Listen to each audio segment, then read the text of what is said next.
네, 안녕하세요. 책 읽어주는 안수입니다. 네, 오늘 읽어드릴 책은 흐름 출판의 헥터 맥도날드 작가의 만들어진 진실입니다. 그럼 바로 낭독 시작하겠습니다.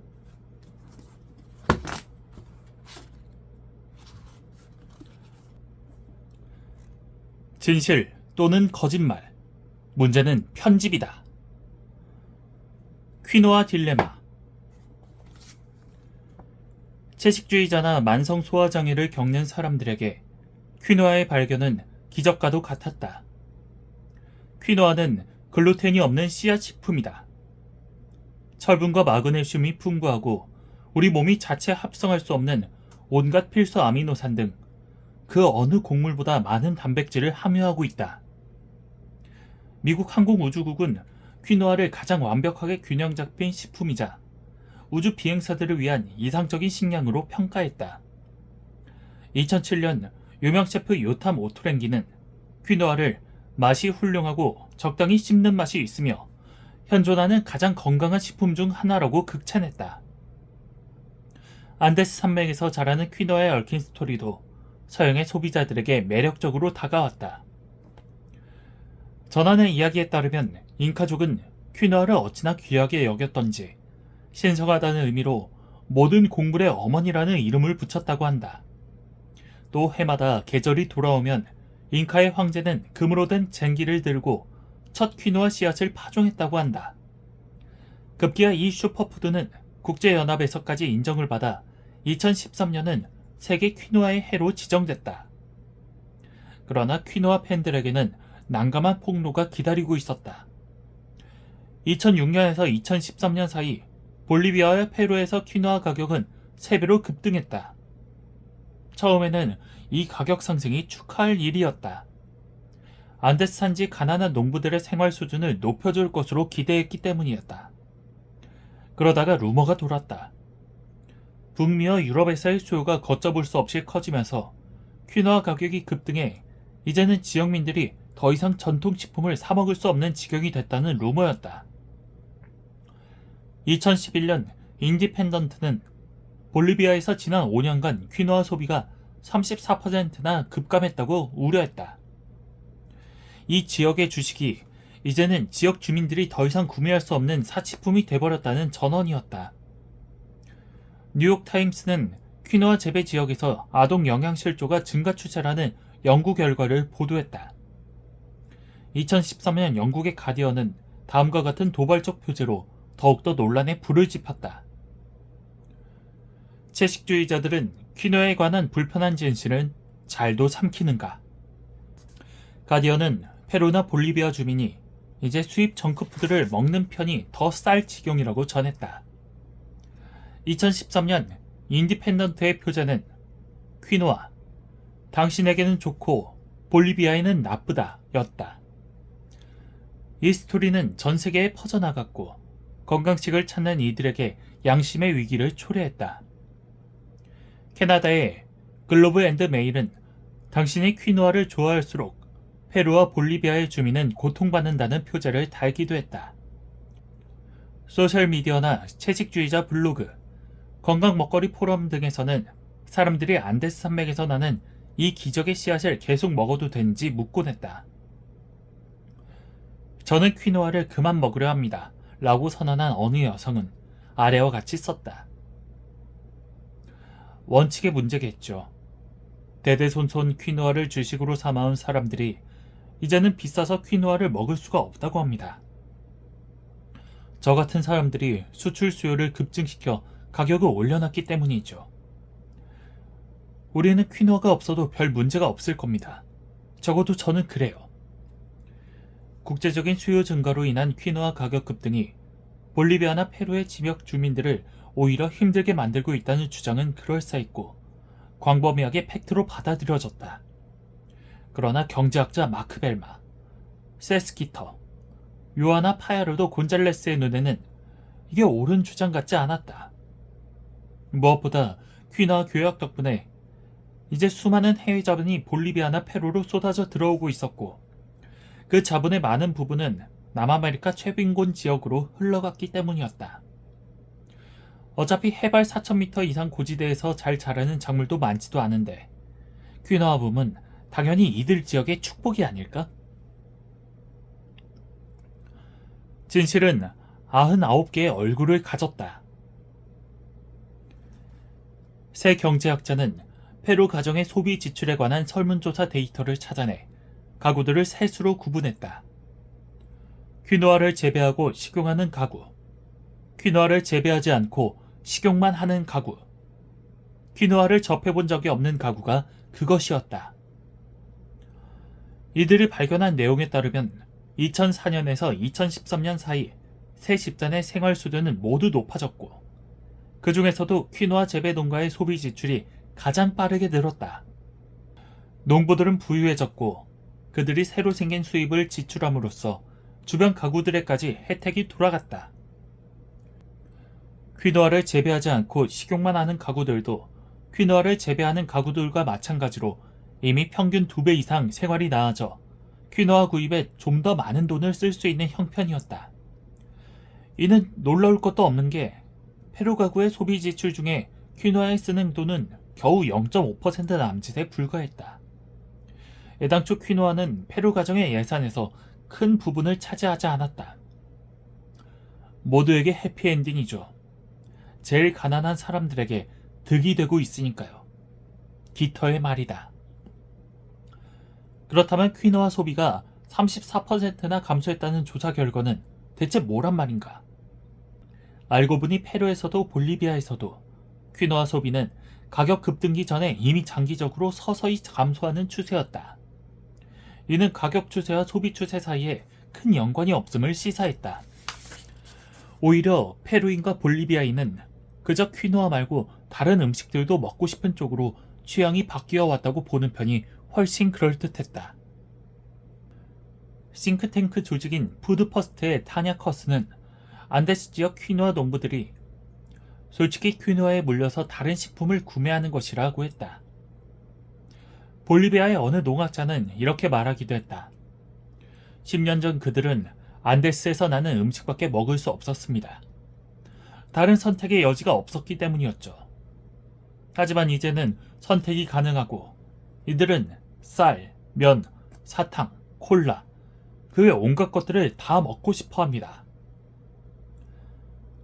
나는 잉카 시대 이전부터 퀴노아를 재배해온 페루의 콜카 계곡 인근 지역으로 퀴노아 재배 현장을 시찰하러 갔다.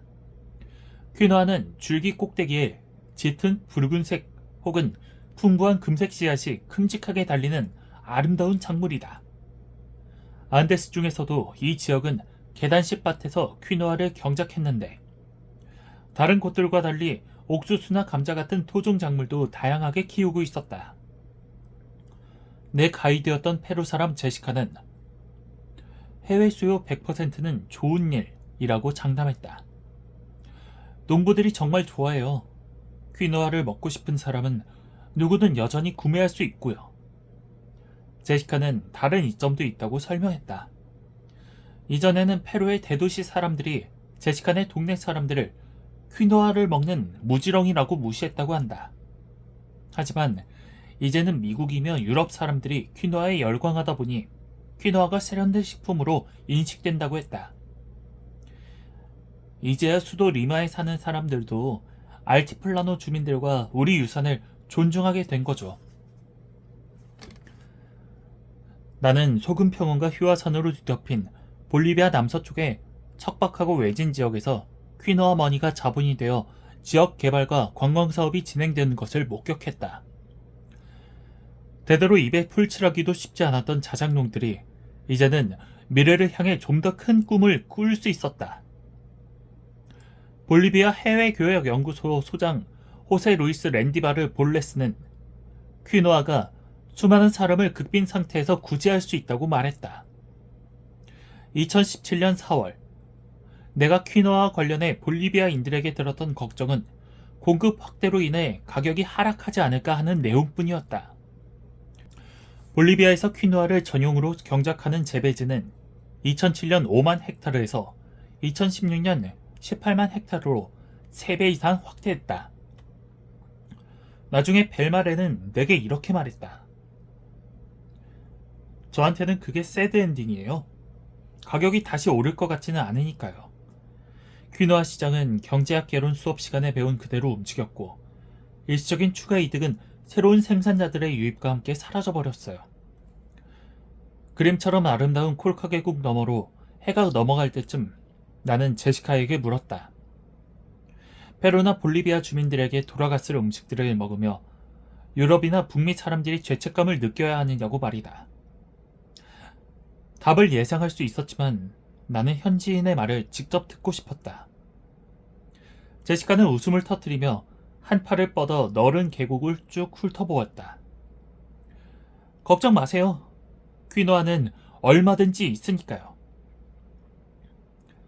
음식의 유행과 국제교역, 소비자의 고뇌를 둘러싼 이 기묘한 이야기는 언뜻 들으면 마치 잘못 알려진 팩트를 바로잡은 사례인 것처럼 보인다. 하지만 실제로 이야기의 전반부에 나온 주장들은 이야기의 후반부만큼이나 대부분 진실이다.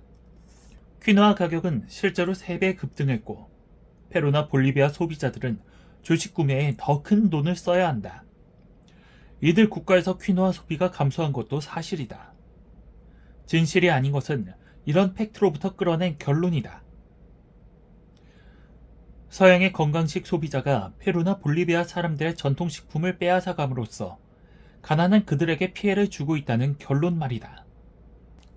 이렇게 잘못 해석된 진실이 오히려 알티플라노 주민에게 정말로 피해를 주고 있다. 이 문제에 관해 다큐멘터리를 만든 마이클 윌콕스는 이렇게 말한다. 그런 반퀴노아 기사 말미에 진실을 알려줘서 고맙다. 농부들에게 손해를 끼치는 볼리비아산 퀴노아는 먹지 않겠다 같은 댓글들이 달린 걸 봤습니다. 하지만 실제로는 퀴노아를 소비하지 않는 게 오히려 농부들에게 피해가 될 거예요. 편집된 진실과 잘못 이해된 숫자들이 제대로 된 맥락 없이 서로 꿰이다 보니 멀쩡한 음식이 먹어서는 안 될 음식으로 둔갑하고 이 음식을 먹는 게 부도덕한 일이 돼버렸다. 앞으로 더 자세히 보겠지만 노련한 사람들은 세상에 대한 특정한 관점을 제시함으로써 현실을 재구성하기 위해 온갖 분야에서 편집된 진실이나 숫자, 스토리, 맥락, 바람직함, 도덕성 등을 적극 활용한다. 퀴노아의 사례는 그래도 동기가 숭고했다. 결과적으로 저널리스트나 블로거가 소비자를 퀴노아로부터 멀어지게 만들었지만 그들은 갑작스럽게 국제무역이라는 경랑에 노출된 가난한 국민을 진심으로 걱정했다. 하지만 앞으로 우리가 보게 될 수많은 사례에 등장하는 정치가나 마케팅 당담자, 사회운동가, 공무원들은 훨씬 더 숭고한 의도로 진실을 편집하기도 한다. 통계 왼손잡이의 비극. 왼손잡이는 사는 게 쉽지 않다. 감자칼도 가위도 다 오른손잡이용이다. 복싱 수업에 왼손잡이 선수가 있으면 수업 흐름이 엉망이 된다. 수표책이나 링 바인더에 글씨를 쓸 때도 낑낑거려야 하고 다닥다닥 붙어 앉은 저녁 식탁에서 왼손으로 수프를 먹다가는 사고를 일으키기 십상이다. 심지어 별것 아닌 바지 지퍼조차 오른손잡이들에게 편하게 되어 있다. 그런 왼손잡이들이 훨씬 더 큰 위험에 처한 것처럼 보인 적이 있었다. 1991년 저명한 심리학자 2사람이 왼손잡이는 오른손잡이보다 평균 9년 정도 수명이 짧다는 연구 결과를 발표했던 것이다. 논문의 저자는 캘리포니아 주립대학교 샌버너디노 캠퍼스의 다이앤 F. 헬펀 박사와 브리티시 컬럼비아 대학교 스탠리 코런 박사였다. 2사람은 캘리포니아의 사망자 1000명을 조사했는데 평균적으로 오른손잡이는 75세에 사망한 반면 왼손잡이는 66세에 사망했다는 사실을 발견했다. 왼손잡이, 적자 생존 능력 저하의 표지라는 논문에서 2사람은 왼손잡이에게 일부 위험이 증가하는 이유는 환경적 요인으로 인한 사고 위험이 높기 때문으로 보인다 라고 주장했다. 각종 도구나 차량 등이 오른손잡이에 맞게 디자인되어 있다 보니 왼손잡이는 자동차 사고나 전기톱 사고 등을 당할 확률이 더 높다는 게 저자들의 논리였다. 뉴욕타임스도 다음과 같이 우울한 소식을 전했다. 20대들 사이에서는 왼손잡이가 13%에 이르지만 80대에 가면 1%에 불과하다. 이들에 따르면 왼손잡이라는 사실은 흡연만큼이나 건강에 나쁜 징표였다. 이들 뉴스의 영향으로 왼손잡이는 단명한다는 인식은 급속도로 확산됐다. 2013년에 가서야 BBC가 이 질문을 다시 해봐야겠다고 느꼈다. 왼손잡이는 정말로 일찍 죽는 걸까? 답은 아니다이다. 정말 말도 안 되는 헛소리다.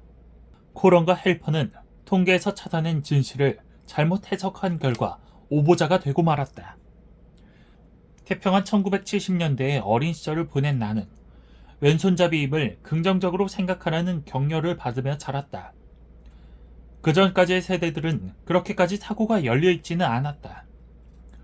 유럽에서는 악마의 손길이 닿으면 왼손잡이가 된다고 믿었고 불길하고 서투른 왼손잡이들에게 늘 의심이 따라다녔다. 사람들은 왼손잡이를 기피하고 차별했다. 그러다 보니 부모들은 당연히 자녀를 오른손잡이로 키우려고 갖은 노력을 기울였다. 아이가 수저나 필기구를 틀린 손으로 잡으면 얼른 고쳐졌다. 자연에서 왼손잡이의 비율은 10에서 12% 정도 되지만 19세기와 20세기의 왼손잡이로 분류된 인구의 비율은 그보다 훨씬 낮다. 타고난 왼손잡이가 그대로 왼손잡이로 자랄 확률이 증가한 것은 최근에 와서야 생긴 현상이다. 사정이 이렇다 보니 1991년 왼손잡이의 인구 평균 연령은 오른손잡이의 인구 평균 연령보다 어렸다. 그러니 죽은 왼손잡이도 죽은 오른손잡이보다 어릴 가능성이 높았던 것이다. 이렇게 비유를 해보면 쉽게 알 수 있다. 죽은 디지털 네이티브의 평균 사망 연령을 조사한다면 디지털 네이티브가 아닌 사람들보다 더 일찍 죽은 것으로 나온다. 그럴 수밖에 없는 것이 인터넷이 전 세계에 확산된 후 태어난 사람들은 아직 모두 25세 이하이기 때문이다. 그렇다고 해서 디지털 네이티브가 되는 게 건강에 해롭다는 뜻이 되지는 않는다. 1991년에 사망한 왼손잡이들이 오른손잡이들보다 훨씬 어린 것은 진실이다. 하지만 이 진실은 광범위하게 잘못 해석했고 그 결과 온 세상 왼손잡이들에게 잘못된 경고를 내보냈다. 아직도 자신의 수명이 걱정되는 왼손잡이가 있다면 같은 나이의 왼손잡이와 오른손잡이는 기대 수명이 거의 같다는 사실에 위안을 받기 바란다. 평균이라는 거짓말. 흔히 이렇게들 말한다. 거짓말에는 세 종류가 있다. 거짓말, 새빨간 거짓말, 그리고 통계. 그럼에도 우리는 건강이나 정치, 투자, 교육, 기타 수많은 영역에서 옳은 선택을 하기 위해 통계를 참고한다. 통계는 거짓말이 아니다. 하지만 진실과 마찬가지로 통계 숫자도 단순하지 않기에 만져서 모양을 바꿀 여지가 상당히 많다. 사람들이 가장 많이 하는 통계 중 하나가 평균이다. 어느 인구 집단의 평균 신장을 추정하고 싶다면 표본 75명의 키를 재서 평균치를 구하는 방법이 있다. 평균처럼 간단한 것을 두고 경합하는 진실이 생길 리야 라고 생각할 사람도 있을 것이다. 하지만 평균에도 몇 가지 종류가 있다. 먼저 산술 평균. 표본에 속하는 모든 사람의 키를 더해서 표본수 75으로 나눈 것이 산술 평균이다. 다음으로 중앙값이라는 것이 있다. 표본 75명을 기준으로 세웠을 때 가장 중앙에 서 있는 사람의 키가 신장의 중앙값이다. 이 두 숫자는 서로 다를 수 있다. 듣는 사람이 산술 평균과 중앙값의 차이를 잘 모를 거라고 생각되면 오도자는 유리한 쪽으로 하나를 선택해서 이용할 수 있다. 2014에서 2015년 영국의 세전 소득 산술 평균은 31,800파운드였고 중앙값은 22,400파운드였다. 소수의 사람들이 수백만 달러를 벌어들이는 사회에서 산술 평균이 중앙값보다 높은 게 놀랄 일은 아니다. 그 소수의 사람들은 중앙값에는 거의 영향을 주지 않지만 그들이 받는 어마어마한 보수가 산술 평균을 상당히 높여놓기 때문이다. 그래서 2015년 아래의 두 진술은 모두 진실이다. 연봉이 28,000파운드인 교사는 평균 소득 이하를 벌고 있다. 연봉이 28,000파운드인 교사는 평균 소득 이상을 벌고 있다. 대부분의 평론가들은 자신이 쓰는 평균이 어느 종류인지 굳이 밝히지 않는다. 똑똑한 정치가나 노동조합 리더, 사회운동가라면 자신의 목적에 맞는 평균을 골라 사용한다. 우리 편이니까 옳다. 사람들은 대개 정당이나 기업, 학교, 운동동호회, 지역모임, 종교단체 같은 곳에 속해 있다. 그리고 우리는 내 집단에 널리 퍼진 도덕적 진실에 순응하는 경향이 있다. 도덕적으로 논란이 되는 문제가 생기면 우리는 다수 집단의 반응을 따라가게 마련이다. 내가 속한 정치적 성향의 사람들이 공항에서 쫓겨난 무슬림을 지지하는 트윗을 올리면 나도 아마 같은 행동을 할 것이다. 만약 내가 자란 동네에서 낙태를 살인으로 본다면 나도 아마 낙태 반대 상위 시위에 참가할 것이다. 도덕적 진실은 집단을 하나로 묶어준다. 사실 진화 생물학자들은 도덕성을 집단 내에서 협력을 촉진하기 위해 발전된 심리적 적용이라고 본다. 집단 내부의 구성원들이 각자 다른 도덕적 진실을 채용하기 시작하면 도덕성의 협력 기능은 사라져버리고 집단 전체가 흔들린다. 그 결과 어느 문화에서나 구성원들은 집단의 도덕적 진실에 따르라고 개인을 강하게 압박한다. 어느 도덕적 이슈에 대해 내 집단의 입장이 도전을 받게 되면 우리는 그 입장을 방어하려고 한다. 심지어 내 집단의 입장에 의구심이 생기기 시작했을 때조차도 그렇다. 그래야 내 집단을 보호할 수 있고 내가 이 집단의 소속이라는 점을 정당화할 수 있기 때문이다. 심지어 도덕적 진실이 서로 상충한다는 점을 들어 타 집단과 대비되는 내 집단을 규정하게 될 수도 있다. 이처럼 도덕적 구분을 기준으로 우리 대 저들로 나눈다면 이질적인 두 사회는 더욱 멀어질 것이다. 특히나 우리가 타 집단을 부도덕하게 보고 저들은 마땅히 공격을 받아도 된다고 생각한다면 말이다. 어느 사회 내의 개별 집단은 다른 집단과는 아주 다른 도덕적 진실을 믿기도 한다. 이런 도덕적 이탈은 상대적으로 고립된 집단이 차츰차츰 밀려나며 발생한다.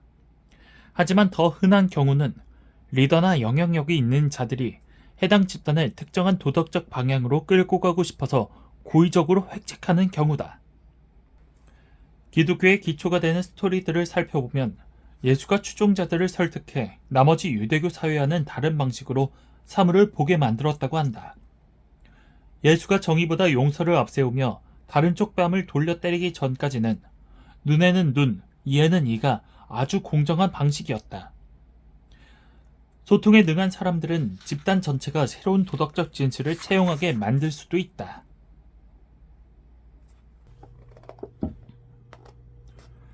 당신은 페미니스트입니까? 단어의 정의는 자연히 진화할 수도 있지만 일부 단어는 우리가 건설적인 방향으로 유도할 수도 있다.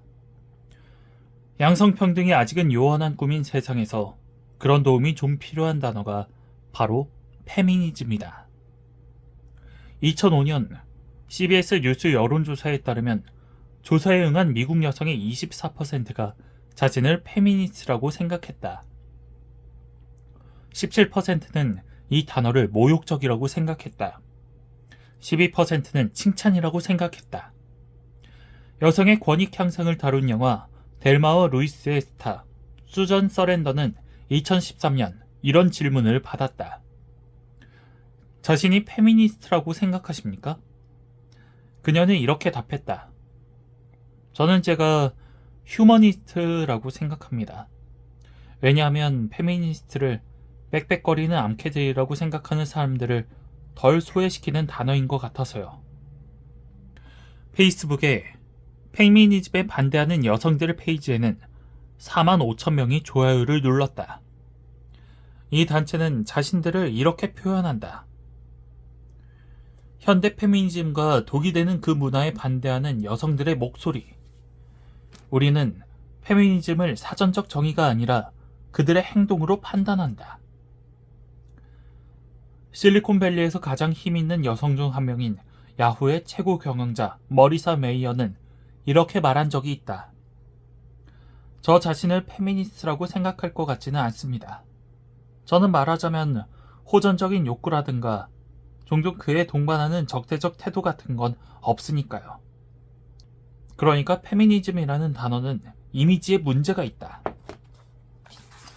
그러나 앞서 말한 CBS 뉴스 여론조사에 따르면 페미니스트의 정의를 양성의 사회, 정치, 경제적 평등을 믿는 사람이라고 제시한 경우 자신을 페미니스트라고 생각하는 여성의 비율은 24%에서 65%로 올랐다.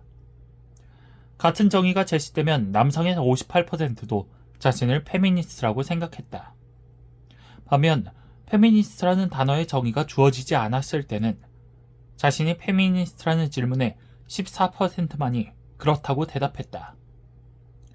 페미니즘에 반대하는 여성들이 사전적 의미를 얼마나 무시하든 간에 여론조사 결과를 보면 단어의 정의는 확실히 중요해 보인다. 특정 행동과 연관시키면 단어의 정의가 바뀌기도 한다. 어쩌면 페미니즘에 반대하는 여성들이 하고 싶은 말도 그것일지 모른다. 자신을 페미니스트라고 말하는 여성들이 남성에 대한 적대감을 내뱉는다면 페미니즘의 실질적 정의는 나쁜 쪽으로 돌아섰다고 결론 내도 할 말이 없다. 훨씬 긍정적인 정의는 2014년 영국에서 나타났다.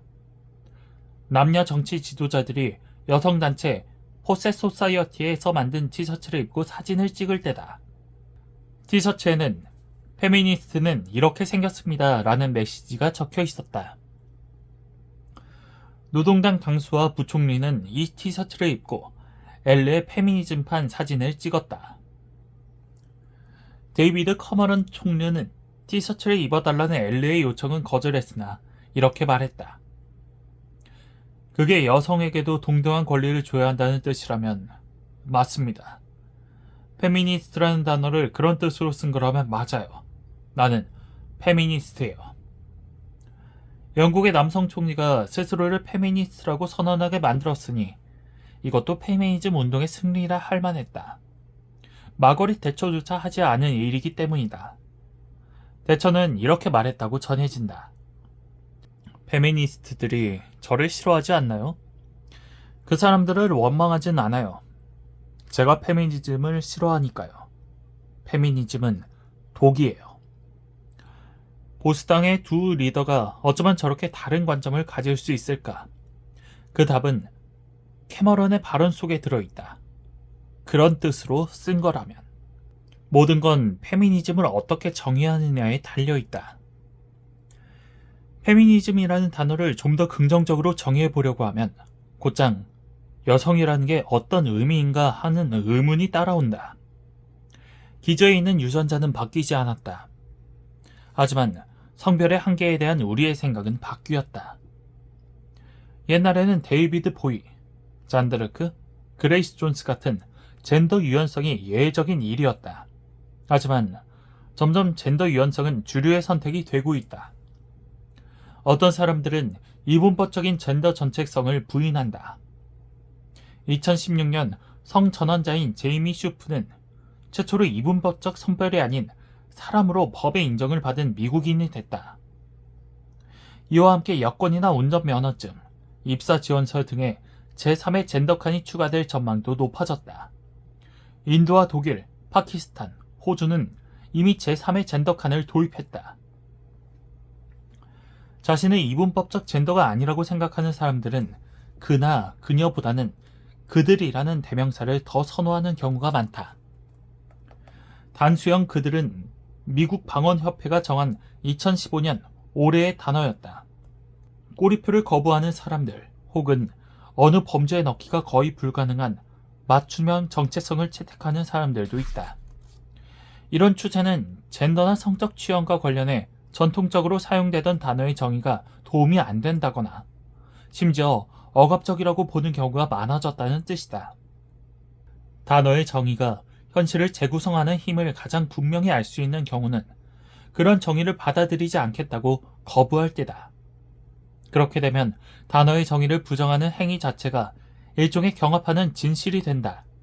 그리고 이 진실은 분류되지 않은 채 인생을 살고 싶어하는 사람들의 현실을 구성한다.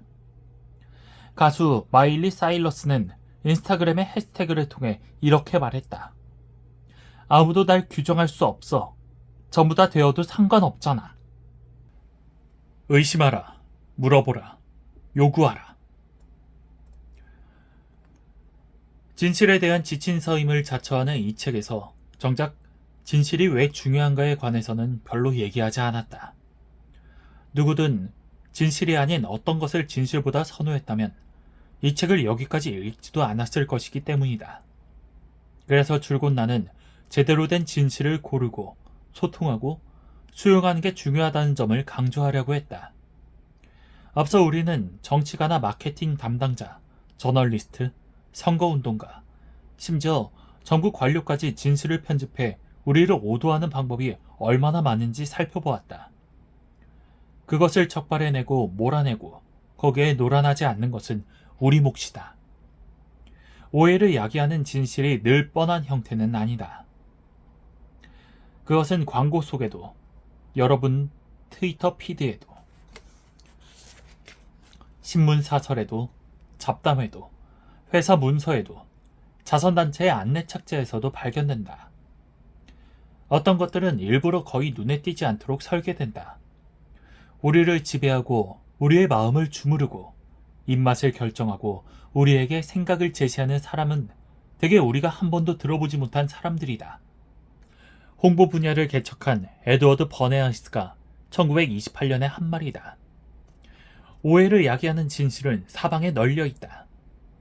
이 책 부록에 있는 체크리스트가 그것들을 적발할 수 있게 도와줄 것이다. 오도자들이 버틸 수 있는 것은 우리의 의심하지 않는 태도 때문이다. 우리가 더 파고들기만 하면 저들이 진실성을 유지하면서 우리를 계속 오도하기는 매우 어렵다. 그러니 의심할 수 있을 때는 의심하라. 명확한 설명과 확언을 요구하라. 여지를 주지 마라. 뭔가 빠져있다 싶으면 물어보라. 숫자가 오해를 일으키도록 제시되어 있다면 다른 해석을 시도하라. 감성을 자극하는 스토리나 이름이 동원되면 관련성이 있는지 의심하라. 저 주장의 기초가 된 도덕적 가정이나 신념이 뭔지 질문하라. 공식적으로 용어를 정의해달라고 요구하라. 우리는 리더나 평론가가 거짓말을 했을 때는 그에 상응하는 책임을 지우려고 한다. 하지만 오해를 불러일으킨 사람의 말이 엄밀히 말해서 진실일 때는 책임을 잘 묻지 못한다.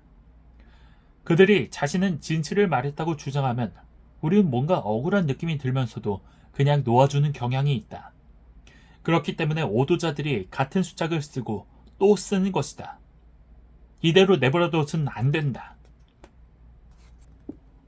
정부의 민주화는 그 힘만큼이나 큰 책임감을 불러온다. 과거에는 교회나 전체주의 정부 같은 권위기관이 진실을 결정했다. 그보다 더 계몽된 시기에는 신뢰받는 대중매체가 그 역할을 이어받았다. 하지만 지금은 세상에 나가보면 너무 많은 출처에서 너무 많은 정보가 쏟아진다. 더 이상은 뉴욕타임스나 BBC가 세상의 정보를 정리해서 어느 게 더 중요한 진실이고 어느 것은 오해를 의도한 거라고 알려주지 않는다. 더 이상 뉴스를 대신 골라줄 게이트키퍼는 없다. 우리가 직접 그 일을 해야 하고 주변 사람들도 그렇게 하도록 도와야 한다. 내가 어떤 진실을 듣느냐가 내 사고방식을 결정한다는 것. 내가 듣는 진실이 당파적 분열을 더 고착화시킬 수 있다는 것을 더 또렷이 의식하고 살아야 한다. 메아리만 울려 퍼지는 밀실과 필터 버블을 벗어나 내 사고방식과 내 집단의 신념에 딴지를 걸어줄 경합하는 진실을 찾아 나서야 한다. 우리 각자가 경합하는 진실을 제대로 알아보는 게 지금처럼 중요했던 적은 없었다. 반대로 딱 맞는 경합하는 진실을 이용해서 긍정적 변화를 꾀할 기회가 지금처럼 많았던 적도 없다. 필요한 도구와 지식, 소통 채널, 관객은 모두 갖춰져 있다. 우리는 그저 나의 진실을 현명하게 골라 잘 들려주기만 하면 된다.